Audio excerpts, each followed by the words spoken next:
चलिए स्टूडेंट्स, तो नेक्स्ट हम स्टार्ट करते हैं गोलीय संधारित्र यानी कि स्फेरिकल कैपेसिटर।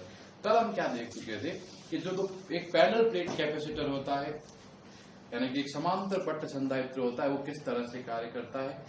इसके पहले हमने क्या देखा था कि अगर किसी भी चीज का हमें क्या बढ़ाना हो, कैपेसिटी बढ़ानी हो यानी धारिता बढ़ानी हो, तो हमें क्या करना होता है, हमें उसके पास एक ग्राउंडेड यानी कि भू संपर्कित कंडक्टर यानी कि चालक को रखना होता है। तो देखिए हमने पहले क्या देखा था कि ये इस तरह से अगर हमारे पास कोई स्फेरिकल सेल है यानी ये एक तरह से क्या है, हमारे पास चालक गोलीय कोष है, ठीक है, यानी कि स्फेरिकल कंडक्टर सेल है। इसकी रेडियस जो है वो कितनी है, r1 है, ठीक है। तो हमने क्या देखा था कि अगर इसकी रेडियस r1 हो जाए तो इसकी कैपेसिटी का फॉर्मूला क्या आया था हमारा, 4 पाई एप्सिलॉन नॉट। r के लिए r था तो r1 के लिए क्या हो जाएगा, r1 हो जाएगा। और मैंने आपको कहा था कि अगर हम अर्थ यानी पृथ्वी जितना बड़ा भी अगर हम स्फीयर बना दें तो भी उसकी जो कैपेसिटी है वो 711 माइक्रोफैराड ही होती है, यानी कि 1 फैराड से बहुत ही ज्यादा क्या होती है, कम होती है। तो अब हमें क्या करना है, इसकी कैपेसिटी बढ़ानी। ये हमारे पास क्या है, एक कैपेसिटर है, हमें मतलब ये क्या एक तरह से स्फीयर है, ठीक है, कंडक्टर स्फीयर यानी कि चालक गोला है।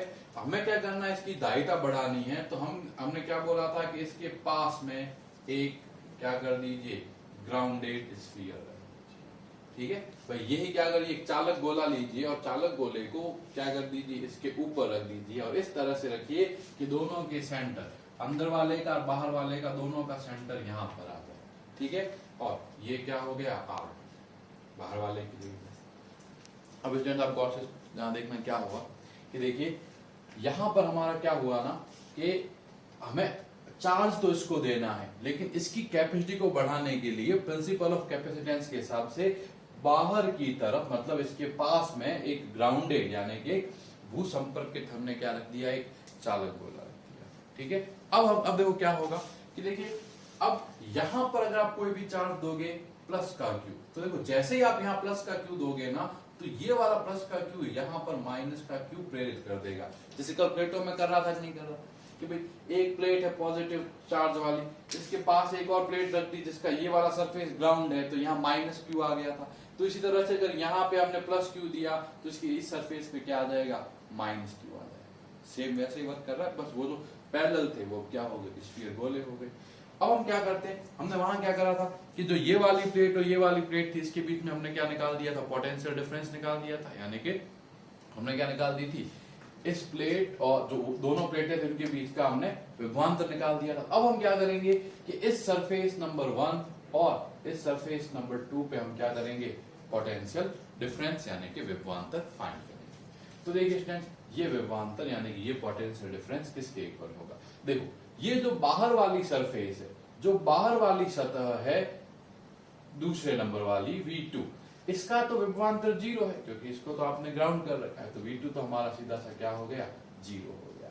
V1 अब हम देखना है V1 क्या होगा। V1 मतलब अंदर वाला जो गोला है, अंदर वाला जो स्फीयर है, इसका पोटेंशियल क्या होगा। तो प्रिंसिपल ऑफ कैपेसिटेंस में जाओ और याद करो क्या होता है कि एक तो खुद के कारण पोटेंशियल, तो देखो इस स्फीयर का खुद के कारण इसकी सरफेस पर, इसकी सरफेस यानी सतह पर इसी के कारण, खुद के कारण कितना विभव होगा, कितना पोटेंशियल होगा, तो आपको पता ये हो जाएगा KQ/R1।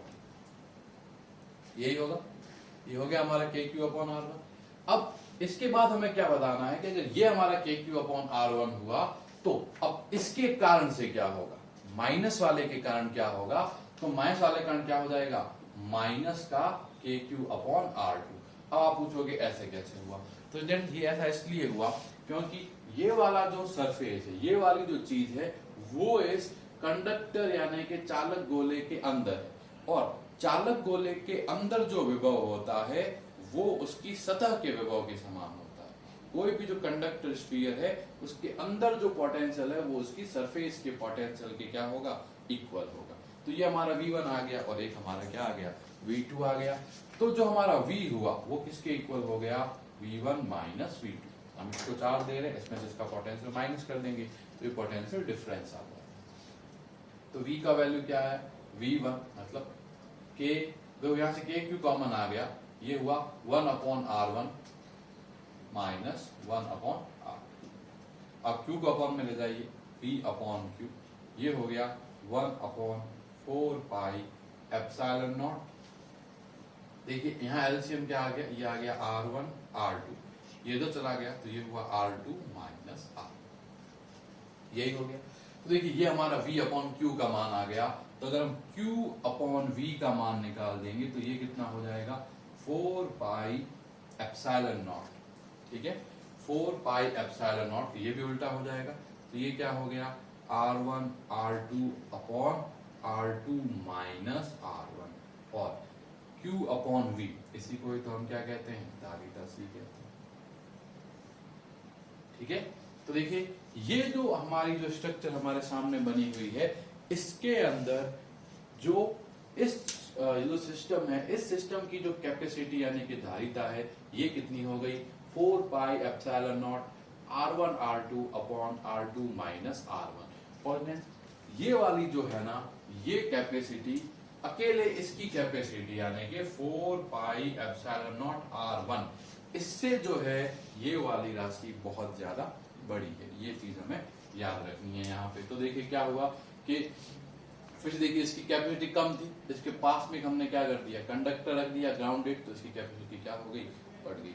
यहाँ पर आपको एक जो चीज याद रखनी होगी वो एक स्पेशल केस है, वो क्या है देखते हैं हम।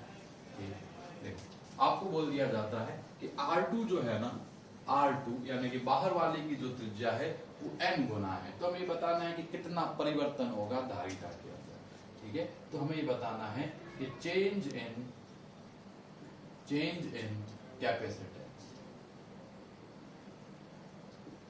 यानी कि धारिता में कितना परिवर्तन होगा, धारिता में कितना परिवर्तन होगा। अब कब के देखिए अंदर वाले की रेडियस तो जो है आपकी क्या है R है, और जो बाहर वाला जो R2 है ना, उसकी रेडियस क्या है NR, और N जो है वो 1 से बड़ा है। और इसका मतलब क्या है कि 2 गुनी हो सकती है, 3 गुनी हो सकती है, तो N गुनी हो सकती है। अब जो हमारा कैपेसिटेंस C है, ठीक है, C की जो फाइनल वैल्यू है वो किसके इक्वल आई, ये इक्वल आ गई 4πε0 R1 R2 upon R2 minus R1। तो देखो R1 R2 upon R2 minus R1, तो देखो ये हमारा क्या हुआ, ये हुआ 4πε0, ठीक है, ये हुआ 4πε0। और देखिए ये हो गया यहाँ पे n इंटू आर स्क्वायर, और यहां से r कॉमन आ गया, ये क्या हो गया n माइनस, एक r से एक r कैंसिल हो गया। तो देखिए c की फाइनल वैल्यू क्या आ गई, ये आई 4πε0, r आगे आ गया, देखिए r स्क्वायर से एक r कैंसिल हो गया तो r बच गया। ये किसके यहाँ क्या हुआ n, और यहाँ क्या हो गया n माइनस। तो देखिए ये तो क्या हो गई, ये तो नई कैपेसिटी हो गई। अब पुरानी वाली यानी कि स्टार्टिंग में हमारी कैपेसिटेंस क्या था, स्टार्टिंग में हमारी धारिता क्या थी, फिर जब हमने बाहर वाला गोला नहीं रखा था तो धारिता का मान किसके बराबर था, ये था 4πε0r, ठीक है, क्योंकि R1 या R एक ही है, क्योंकि R1 को हमने R बोल दिया और R2 हमारा क्या है NR। अब हमें क्या बताना है, हमें बताना है परसेंटेज चेंज, यानी कि प्रतिशत परिवर्तन हमें बताना है। ये क्या है, प्रतिशत परिवर्तन। तो देखिए ये क्या होगा, ये होगा final value minus initial value upon initial value into 100। मतलब हमेशा परिवर्तन कैसे निकालते हैं, अंतिम मान माइनस प्रारंभिक मान डिवाइडेड बाय प्रारंभिक मान इनटू 100, यानी कि final value minus initial value upon initial value into 100। ये आपका क्या होता है, परसेंटेज चेंज होता है, चाहे कोई भी क्वांटिटी में आप कैलकुलेट करिए, ठीक है। तो देखो ये हमारा हुआ 4πε0r n upon n minus 1, ठीक है, minus 4πε0r upon 4πε0r into क्या हो गया 100। तो देखो हर जगह से जो 4πε0r ये कैंसिल हो गया, ये हुआ n upon n minus 1 minus का 1 और इंटू क्या हो गया ये 100। तो आप इसे सॉल्व करिए, ये हुआ माइनस n प्लस 1, तो ये आपका आ जाएगा 1 अपॉन n माइनस 1 इंटू 100। इतना परसेंट क्या हो जाएगा आपका चेंज हो जाएगा जब आप क्या करेंगे, इसके अंदर जो है जो अंदर वाला जो स्फीयर होगा उसके बाहर आप एक NR जो रेडियस है उसका ग्राउंडेड स्फीयर क्या कर देंगे, रख देंगे, यानी कि n इंटू आर त्रिज्या का एक सकेंद्रीय गोला जब आप आर त्रिज्या के गोले के बाहर रखोगे तो धारिता में इतना परिवर्तन होगा प्रतिशत, ये चीज आपको याद रखनी है। और ये वाली जो चीज है ना स्टूडेंट, ये आप शायद नोट्स में नहीं है, तो आप इस चीज को क्या कर लीजिएगा, नोट कर लीजिएगा। गोली संधारित्र तो है, लेकिन ये चेंज इन जो कैपेसिटेंस है, ये वाला एक एज ए क्वेश्चन होगा, लेकिन एज ए थ्योरी नहीं है, तो आप एज ए थ्योरी जो है इसे लिख लीजिए।